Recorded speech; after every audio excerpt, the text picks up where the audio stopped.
Hello दोस्तों, कैसे आप सब लोग। मेरे YouTube channel English with us पर आपका स्वागत है। आज हम इस चैनल पे द हिंदू के 3 फरवरी 2025 एडिशन से 5 वर्ड सीखेंगे। वर्ड्स की कुछ रेलिवेंट इमेजेस आपके सामने आ रही हैं। ये वर्ड्स आपको कॉम्पिटिटिव एग्ज़ाम्स की तैयारी करने और आपके कम्युनिकेशन स्किल्स को सुधारने में काफ़ी हेल्प करेंगे। तो आइए द हिंदू के 3 फरवरी 2025 एडिशन से 5 वर्ड सीखते हैं। तो जो आज का पहला वर्ड है वो है एंगस्ट। इसका मतलब होता है कोई गहरी चिंता या भय। जैसे इस इमेज में दिख रहा है कि व्यक्ति काफ़ी परेशान है, गहरी चिंता में है। उदाहरण के तौर पे she felt a wave of angst before her final exams. News है the centre's decision to slash the income tax payers burden was aimed at addressing some angst that it had noticed in recent months as well as to give a fillip to the economy's weakening growth impulses with a broad-based boost to demand।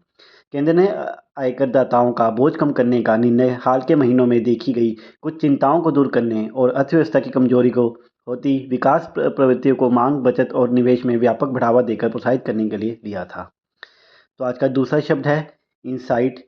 इसका मतलब है किसी को उकसाना या भड़काना। उदाहरण के तौर पे the speech was meant to incite the crowd to protest. News है they incite fights between Hindus and Muslims, Hindus and Sikhs and Hindus and Christians and even among Hindus themselves. Senior AAP leader Sanjay Singh अली। वे हिंदुओं मुसलमानों, हिंदुओं और सिखों, हिंदुओं और ईसाइयों और यहाँ तक कि हिंदुओं के बीच में भी झगड़े भड़काते हैं। वरिष्ठ आप नेता संजय सिंह ने पूर्वी दिल्ली के कोंडली में एक चुनावी रैली को संबोधित करते हुए आरोप लगाया। तो यह बीजेपी पे आरोप लगाया था आप पार्टी के एक सीनियर वरिष्ठ नेता द्वारा। आज का तीसरा शब्द है रोविंग। रोविंग का मतलब होता है कि एक स्थान से दूसरे स्थान पर घूमना। अगर रोविंग आई जैसे इस इमेज में है, इसका मतलब कि इधर उधर देखना आंखों से। तो उदाहरण है ही lived a roving lifestyle never staying in one city for too long. News है what was the direction to find out the source of a departmental leak has been transformed into a roving inquiry as to who may have circulated it in the public domain। अनुवाद है जो एक विभागीय leak के स्रोत का पता लगाने का निर्देश था उसे इस बात की घुमक्कड़ जांच में बदल दिया गया कि इसे सार्वजनिक क्षेत्र में किसने प्रसारित किया हो सकता है। यह आर्टिकल चेन्नई में अन्ना यूनिवर्सिटी में जो रेप हुआ उसके रिगार्डिंग जो एफआईआर लीक हुई उसके ऊपर था। चौथा वर्ड है अकॉर्डेड। अकॉर्ड वर्ड से बना है। इसका मतलब है कोई चीज़ प्रदान करना या किसी को सम्मान देना। उदाहरण के तौर पे she was accorded the highest honour for her contribution to science. News है the previous budget presented in July 2024 after the Lok Sabha election had accorded priority to employment and skill development given the nature of election mandate.